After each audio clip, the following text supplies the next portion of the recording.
Alô, bom dia, estamos de volta nesta quarta-feira, 23 de abril de 2025. Sejam todos bem-vindos.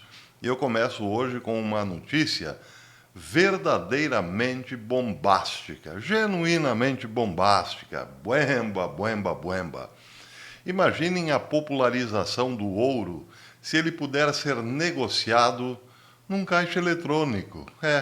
Já imaginaram negociar uma barrinha de ouro num caixa eletrônico?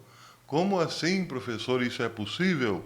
Até o momento não era, mas a notícia bombástica de hoje é que a partir de agora, sim, isso será possível, pelo menos na China.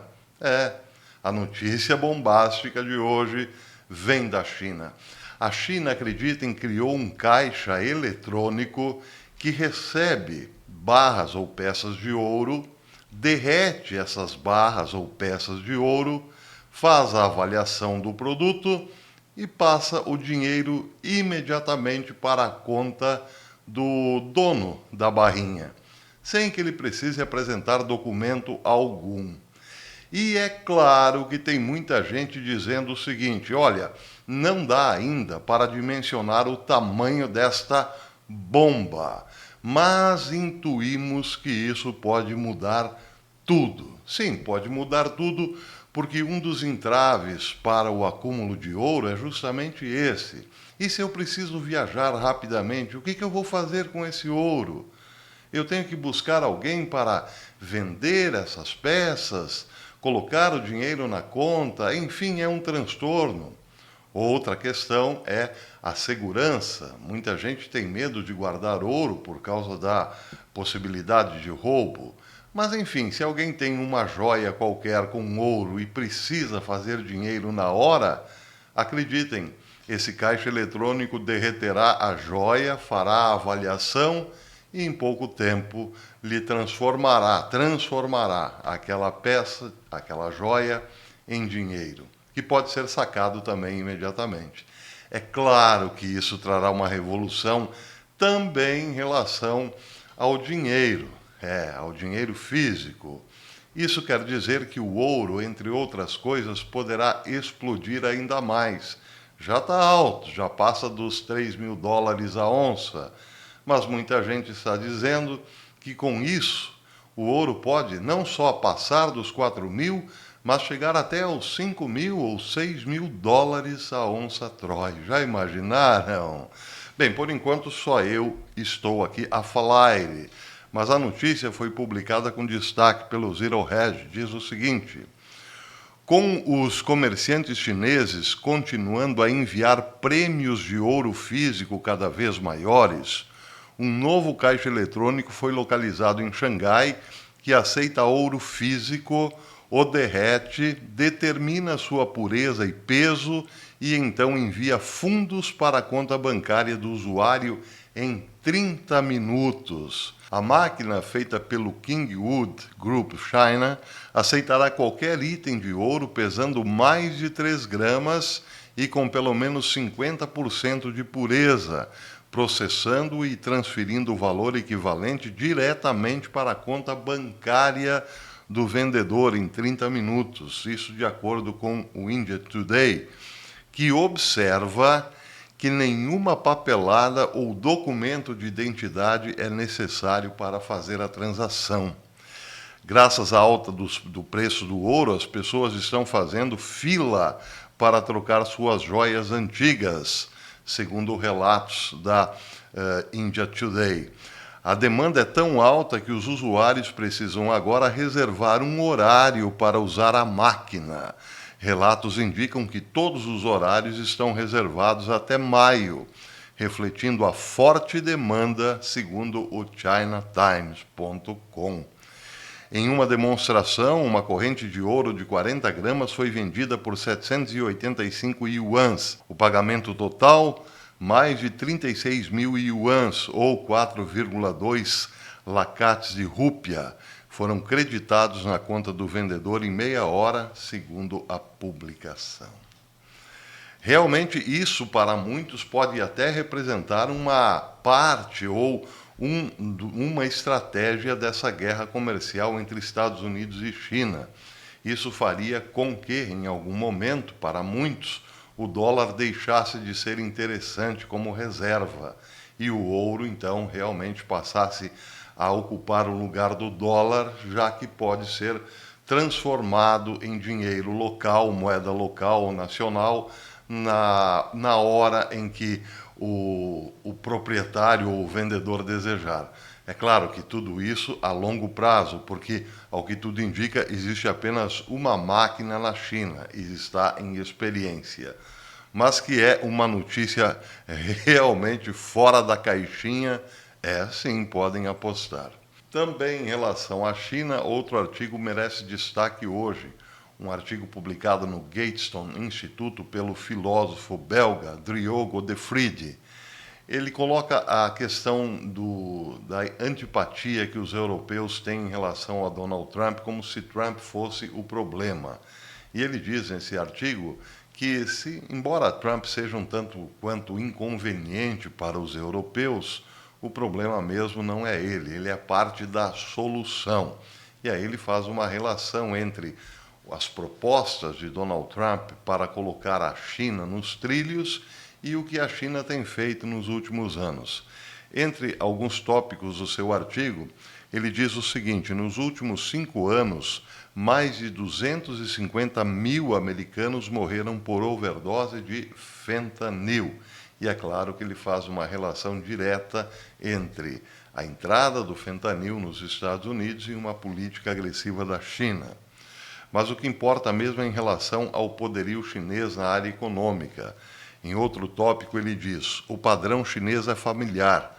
Uma empresa ocidental investe anos em pesquisa e desenvolvimento, lança um produto inovador e pouco tempo depois uma cópia quase idêntica surge na China, ou vinda da China, a um preço, claro, muito menor.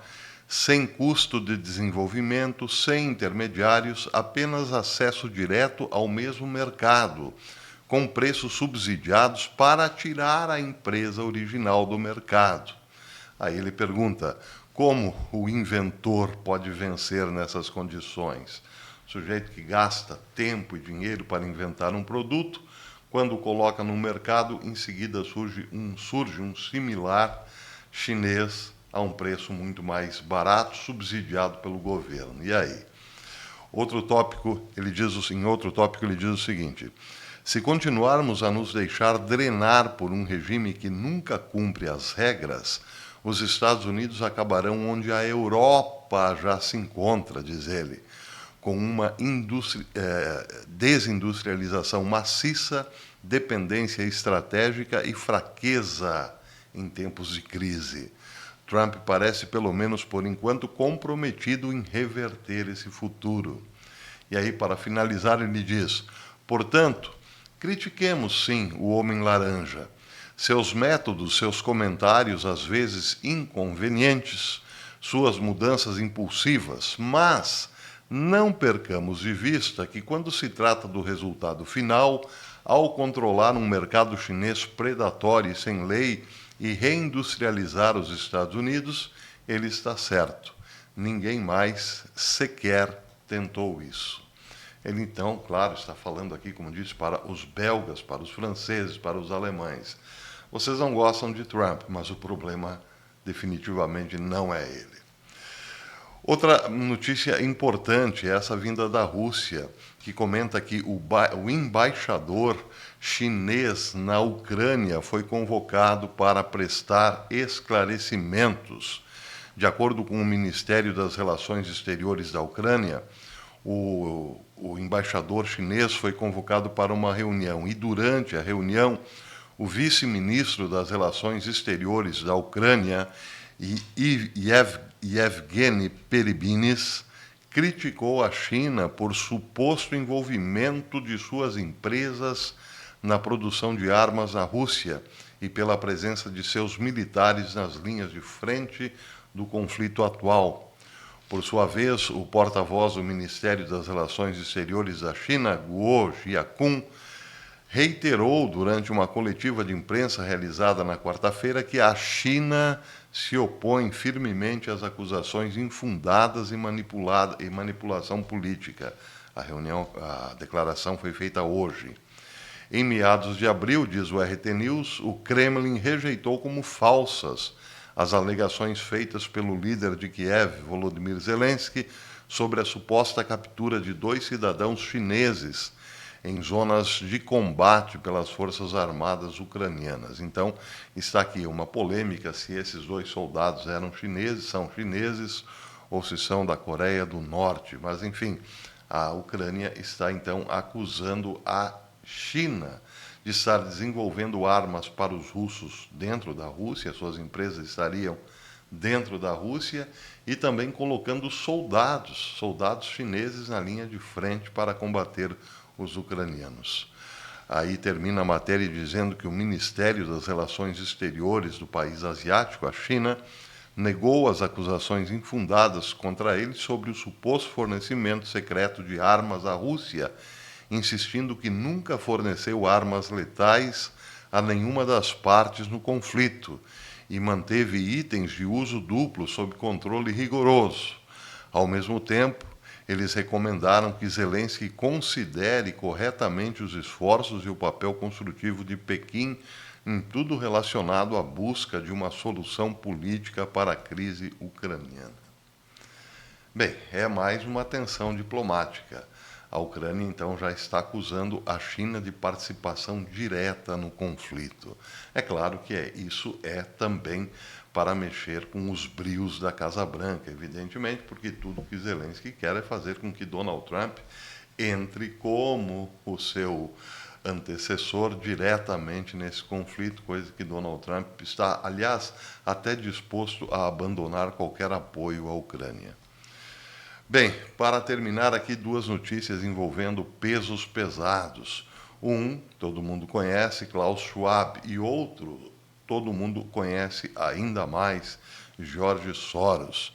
Sobre Klaus Schwab, matéria do RT News também, diz que o fundador e ex-presidente executivo do Fórum Econômico Mundial, que renunciou na segunda-feira, está sob investigação após receber uma carta anônima alegando má conduta financeira e ética. Isso também, na carta anônima, está envolvida a sua esposa. Quem relatou isso foi o Wall Street Journal. De acordo com o Journal, a carta anônima que levantou preocupações sobre a governança e a cultura do local de trabalho de Schwab foi enviada ao Conselho de Diretores do Fórum na semana passada, alegando que a família Schwab havia misturado assuntos pessoais com recursos organizacionais sem a devida supervisão. Só que aí vem uma história um pouco, digamos assim, para inglês ver ou para ingênuos acreditarem. A matéria diz que Schwab é acusado de pedir a funcionários subordinados que sacassem dinheiro de caixas eletrônicos em seu nome e de usar os fundos para pagar massagens particulares em quartos de hotel. Da mesma forma, sua esposa, também ex-funcionária do Fórum, supostamente organizou reuniões simbólicas financiadas pela organização para justificar viagens de férias de luxo, pagas pela organização. Bem, lá pelas tantas, no final a matéria termina dizendo que Klaus Schwab esteve 55 anos na liderança incansável do Fórum Econômico Mundial. E aí você diz pergunta o seguinte, será que Klaus Schwab, depois de 55 anos à frente do Fórum Econômico Mundial, estaria fugindo, renunciou e agora está fugindo porque foi pego em alguns escândalos aí que parecem algo como trocado de pinga? É possível isso? Pode isso, Arnaldo? O sujeito estaria, digamos, comprometido porque fez com que algumas pessoas sacassem dinheiro para ele em caixa eletrônico e desviou recursos do Fórum Econômico para fazer massagens. E também a sua esposa teve alguns privilégios para viagens com hospedagem de luxo. Só isso? Essa é a pergunta. Muita gente, claro, está dizendo que isso aí é conversa fiada. Evidentemente que se Klaus Schwab está fugindo de alguma acusação pesada, não seria por ter, digamos, batido umas carteiras por aí.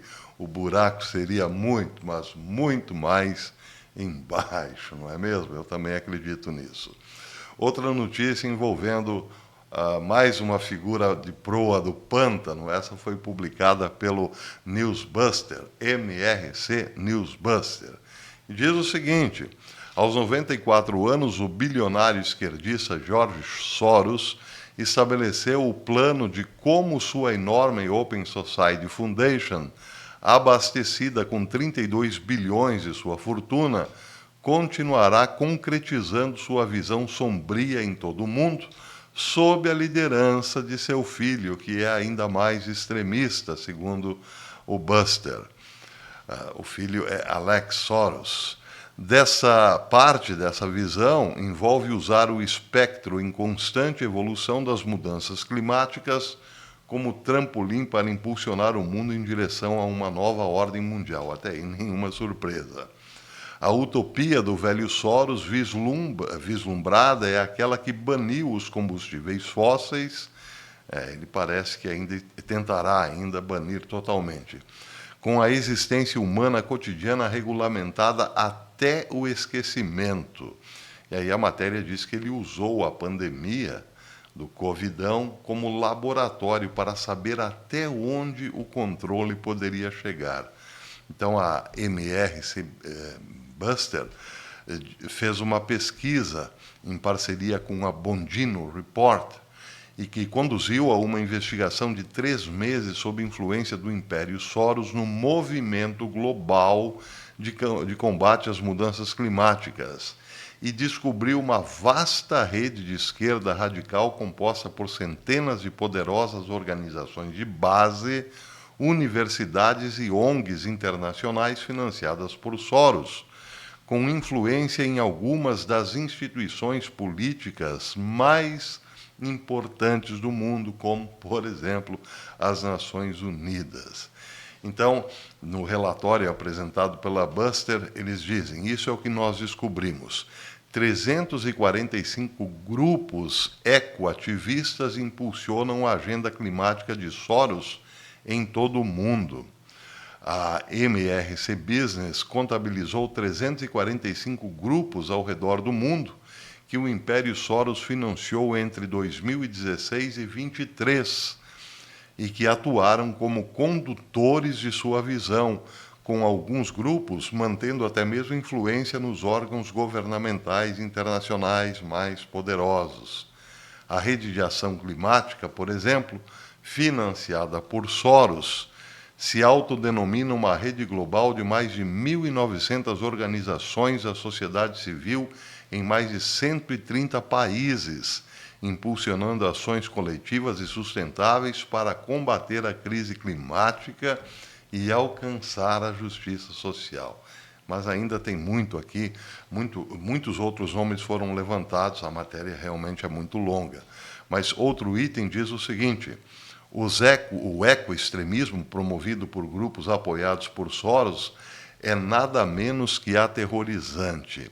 Esses grupos financiados por Soros têm promovido de tudo, desde a eliminação do motor de combustão interna até a guerra contra a indústria de combustíveis fósseis, a adoção de um novo acordo verde global, a transformação de jovens em radicais climáticos e a intimidação direta de políticos que não seguem adequadamente a linha extremista. Entre outros tópicos, diz a matéria que 618 milhões de dólares foram dados para comprar, esse é o termo, uma estrutura chamada Ecotopia. Entre a fortuna de 193 milhões canalizada para grupos ecológicos e centenas de milhões prometidos em compromissos entre 2016 e 2024, as Open Society Foundations, sob liderança do pai Soros, do velho Soros, e de seu filho Alex, respectivamente, alocaram pelo menos 618 milhões, 619 quase, de dólares coletivamente para explorar a questão das mudanças climáticas, para reformular a política global e deixá-la mais alinhada com sua visão sombria do mundo. E para finalizar, diz a pesquisa que grupos ecoextremistas apoiados por Soros intimidam políticos publicamente.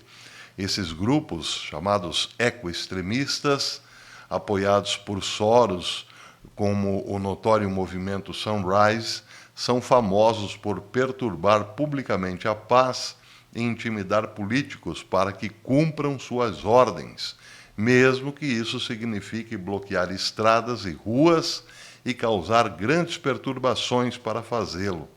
Em outubro de 2021, o Sunrise fechou as rodovias de Manhattan durante o horário de pico, enquanto gritava exigências para que o presidente Biden salvasse o planeta. E por aí vai. É realmente a descrição aqui de paradas e interrupções de trânsito é realmente grande e chega a ser, entra nas vias do ridículo, mas, enfim, o dinheiro compra, claro, a atividade, principalmente desses jovens imbuídos de salvar o planeta, mas que são apenas manipulados por essas figuras do pântano como Soros e Alex, segundo a newsbuster.org. Que novidade, né? Pois é. O problema é o seguinte, todo mundo sabe, a cada dia que passa, sabe-se mais as atividades da Open Society. E daí é o que muitos perguntam. Ninguém faz nada. São figuras intocáveis, não é mesmo? Pois é. E outros perguntam, até quando? Muito bem, eu tenho outras informações aqui, como, por exemplo, o governo Trump lançou a maior reformulação em décadas no Departamento de Estado. Pode ser que isso, de certo modo, atinja de algum, sim, os interesses de Soros ou os braços de Soros. Trump está fazendo muita coisa na medida do possível, podemos concordar com isso, mas a pergunta até quando continua ecoando. Eu vou ficando por aqui, mas à noite eu volto com mais informações. Espero vocês até lá, se Deus quiser.